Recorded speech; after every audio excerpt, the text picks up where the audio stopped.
thank you, President Aquino, for allowing for this interview. And just wanted to start with, what happened to make you the leader of the Philippines? Well, circumstances prevailed. First, my husband was assassinated, and then, of course, we had been living under a dictatorship. And at that time, I was never considering myself as a presidential candidate.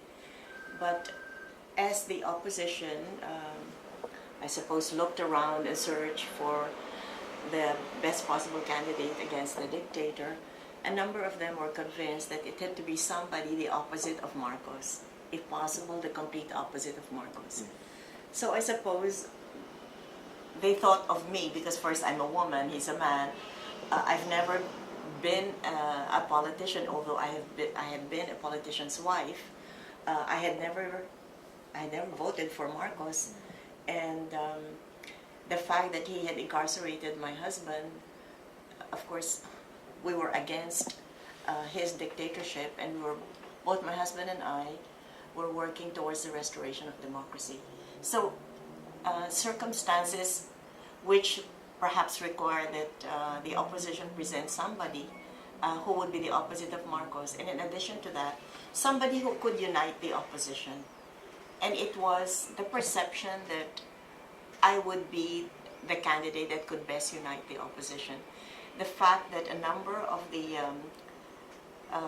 politicians who had presidential ambitions had indicated to me that they would only give way to me was perhaps a sign that a number of them could be united if I were the candidate. Did those indications come personally to you, or was yes, that national? They came to me. And then, of course, some of them had said that on whatever media was available then. Yeah, that's great. What do you think were what's your impression of what were the great harms that Marcos' regime brought to the Philippines? Well, first of all, he had promised the Filipino people that in exchange for our freedom, he would give us bread. He would address our economic needs. But unfortunately, for us Filipinos, he not only took away our freedom, he also took away our bread. So it was, of course, very difficult for most Filipinos. Although in the beginning, most Filipinos were willing to give him the benefit of the doubt. And the first year, second year, third year, you hardly heard any opposition. It was only towards, I suppose, when my husband decided to run in the elections for Parliament, where he was able to have a forum for voicing out his stand against the dictatorship, and also his fellow opposition leaders were able to go out and campaign because Marcos had called for elections for Parliament. How did your faith help you deal with martial law and the different types of injury that brought into your life, such as incarceration? How did your faith help you deal with that? Well, I'm just grateful that I did have the kind of faith that I did, and there was nobody I could turn to. My husband being in prison, and there was nobody who could really help us. So it became very clear to me that I had to surrender all these problems to the Lord and ask Him to guide me. There was no alternative to that. And in fact, I am grateful, and I thank the Lord for making me the kind of person that I am, realizing my inadequacies, of which there are many, and going to Him who could help me in everything. And at that time, I would imagine some people sort of divided away from you to avoid being associated with Marcos coming after them, and then some people probably stayed close from their courage. Can you tell me about that? Well, in the beginning, as they say in the Bible, in adversity, you get to know your friends. And of course, prior to my husband's incarceration, many people thought that he would have a good chance of becoming the successor to Marcos. And in fact, I remember once I was in the supermarket and I was waiting for my driver to come bring the car, and there was this woman, a friend of ours, an acquaintance, who was on the other side of the street, and she rushes to me and says, Cory, please don't forget me when Ninoy becomes president. And I said, oh, well, sure. Then just so many months after, we have martial law. And people were just so afraid to come to our house. And I could count on my fingers the number of friends that continued to be loyal and who truly were concerned about Ninoy, about me, and about our children. But I was glad that in my children's case, the young people did not allow themselves to stay away from my children, and they continued to be good friends. They were not afraid, and they just wanted to show my children that they would continue to be friends. But it was good for us to know. I remember my husband telling me he had one visit with Marcos. He was taken there like maybe 5 years after his detention. And I think my husband had told him, well, I'm luckier than you in the sense that I know who my friends are. And in fact, he was telling Marcos that if we were on opposite sides, I wonder who among these people you can trust. So it was very clear to us that, yes, we don't have the many friends that we used to have or that my husband used to have. But still, the ones that chose to stay with us really were exceptional. And I'm really grateful that they continued to be there for us. Yeah. It's a great story also about the young people, and it becomes obvious that you've got major love in the hearts of the young people, and also it's been part of your movements to try to encourage and develop the young leaders of the nation. Can you tell me about that some more? Well, as you know, I became president because of people power. Because after the elections, Marcos had manipulated the election returns, and so he had been declared the winner. But I had called for a big rally, and I had asked people to come and to listen to my proposal of having a nonviolent protest movement. I was asking them to boycott the products and services of Marcos-controlled or Marcos-owned enterprises. And initially, the opposition leaders were telling me, you know, Cory, after elections, nobody calls for a rally, and especially after one has been declared the loser.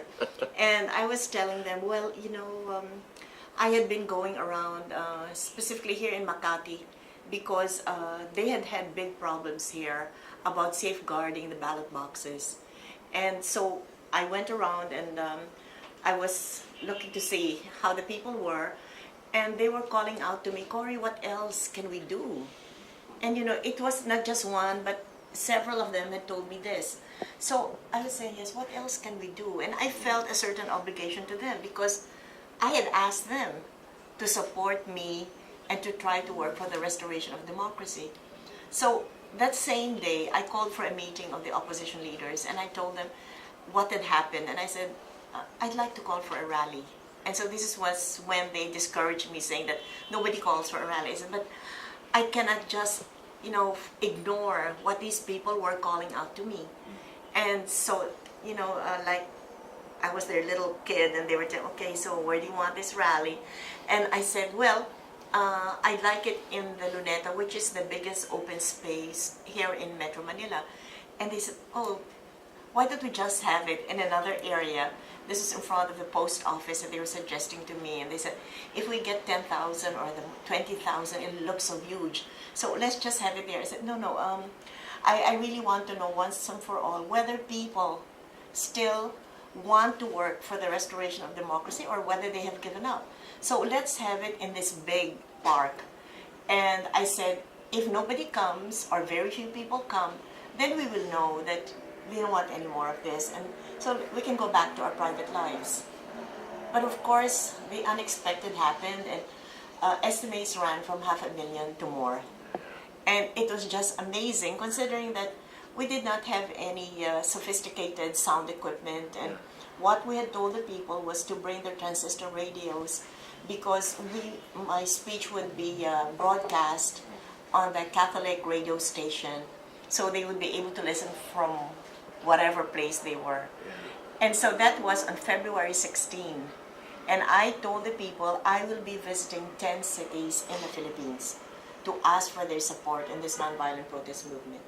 I was only on my third city in Cebu province, this in southern Philippines, and news came to us that there were military who had, well, actually they had plotted against Marcos, but they had been discovered.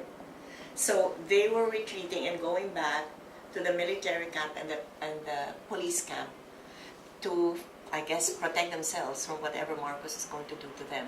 So this was the beginning of people power. And they asked Cardinal Sin to call the people. And Cardinal Sin appealed to the people to go there and to, in effect, protect the military. And I was saying this was the first time, perhaps in world history, that the civilians were called upon to protect the military. And of course, the rest is history. People Power Revolution took 4 days, actually a little less than 4 days, but it was the first of its kind, and it was a very peaceful revolution where we were able to oust a dictator.